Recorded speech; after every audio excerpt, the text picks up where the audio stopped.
तेलंगाना के लोग जानते हैं ये चुनाव देश के भविष्य का चुनाव है। कांग्रेस और उसके जैसे दलों ने दशकों तक जनता को सिर्फ झूठे वादे किए, लेकिन अब देश मोदी की गारंटी देख रहा है। मोदी की गारंटी मतलब विकास की गारंटी।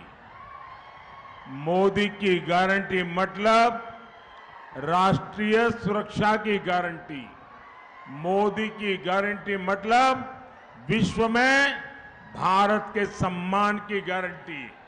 मोदी की गारंटी मतलब अगले 5 वर्षों में गरीबों के लिए 3 करोड़ नए घर बनाने की गारंटी। मोदी की गारंटी मतलब 70 वर्ष से अधिक आयु के हर बुजुर्ग को मुफ्त इलाज की गारंटी। और मोदी गारी गारंटी अंटे गारंटी गा పూర్తయ్యే గ్యారంటీ।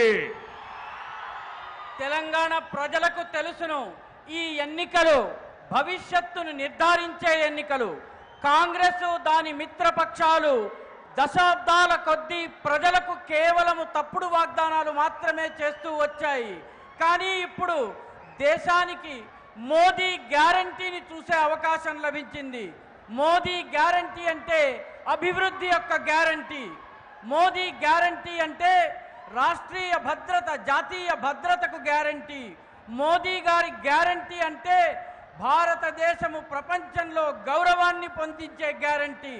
మోదీ గారి గ్యారంటీ అంటే రాబోయే 5 సంవత్సరాలలో పేదలకు 3 కోట్ల ఇళ్లను నిర్మాణం చేసే గ్యారంటీ। మోదీ గారి గ్యారంటీ అంటే 70 సంవత్సరాల పైబడినటువంటి వృద్ధులకు పూర్తిగా ఉచితంగా చికిత్స చేసే గ్యారంటీ।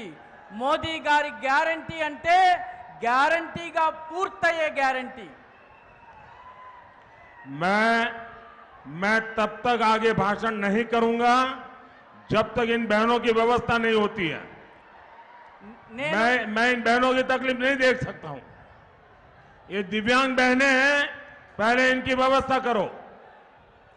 నేను ఇక్కడ అల్లరి తగ్గేదాకా దివ్యాంగ సోదరీమణులకు సౌకర్యప్రదంగా కూర్చునేదాకా కూడా నేను నా ప్రసంగాన్ని కొనసాగించను। కాబట్టి మౌనంగా క్రమశిక్షణతో ఉండండి, లేకపోతే మోదీ గారి ప్రసంగం ముందుకు సాగదు।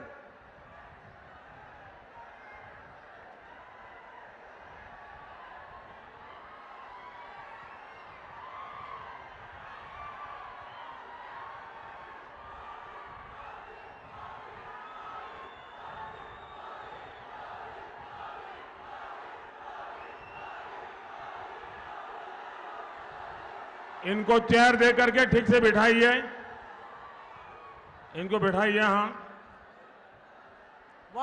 एक और बहन भी है, एक और बहन भी है वहां, दिव्यांग है,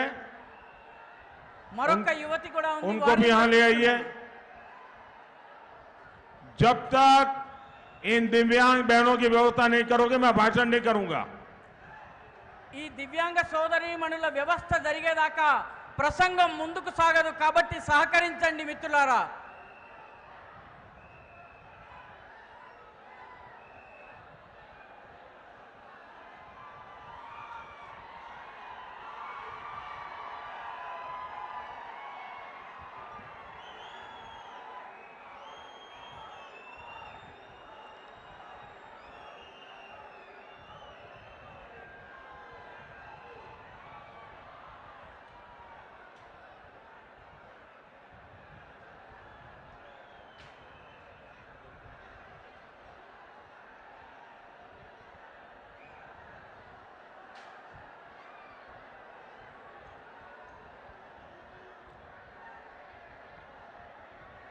भारत माता की,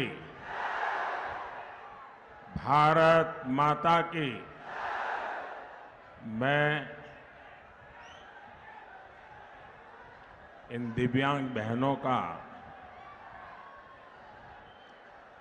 हृदय से आभार व्यक्त करता हूं कि इतना कष्ट उठाकर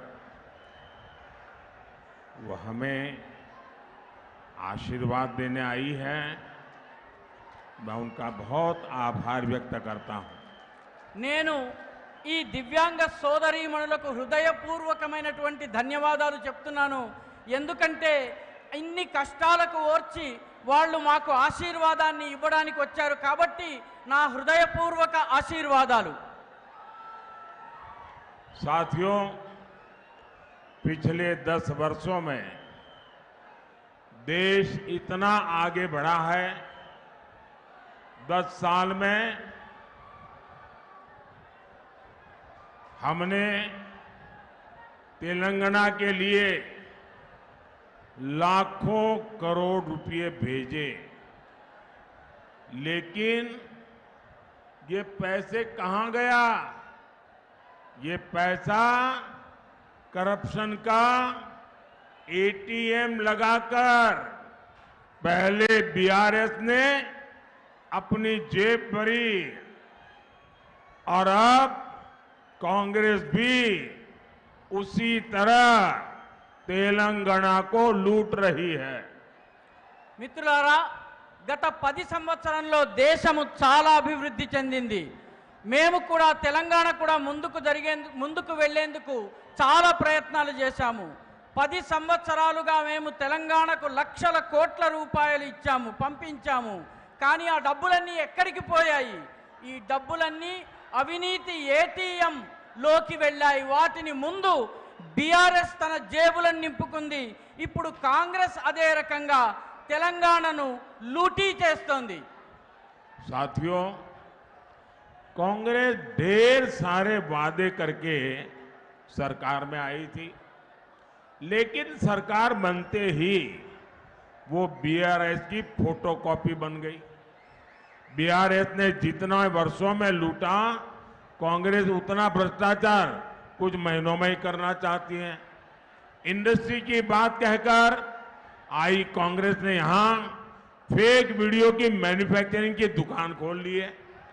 कांग्रेस बीआरएस के कालेश्वरम स्कैम पर कलम तक हिलाने को तैयार नहीं है। जब से कांग्रेस आई, तेलंगाना में RRR टैक्स अलग से लग गया। दिल्ली तक में आप लोगों पर लगे RRR टैक्स की चर्चा हो रही है। మిత్రులారా, కాంగ్రెస్ అనేక వాగ్దానాలు చేసి అధికారంలోకి వచ్చింది. కానీ అధికారంలోకి రాగానే అది బీఆర్ఎస్ యొక్క జిరాక్స్ కాపీగా మారిపోయింది. బీఆర్ఎస్ అనేక సంవత్సరాల్లో ఎంత లూటీ చేసిందో కాంగ్రెస్ అంత అవినీతిని కొన్ని నెలల్లోనే చేయాలని చెప్పి ప్రయత్నం చేస్తోంది. పరిశ్రమల గురించి చెప్పి అధికారంలోకి వచ్చినటువంటి కాంగ్రెస్ ఇప్పుడు ఫేక్ వీడియోల పరిశ్రమను ఇక్కడ ఏర్పాటు చేసింది, దుకాణం తెరిచింది. కాంగ్రెస్ బీఆర్ఎస్ కాలంలో అవినీతి చేసినటువంటి కాళేశ్వరం స్కామ్ గురించి పెన్నును కూడా కదిలించడానికి, కలంను కూడా కదిలించడానికి సిద్ధంగా లేదు. కాంగ్రెస్ అధికారంలోకి వచ్చినప్పటి నుంచి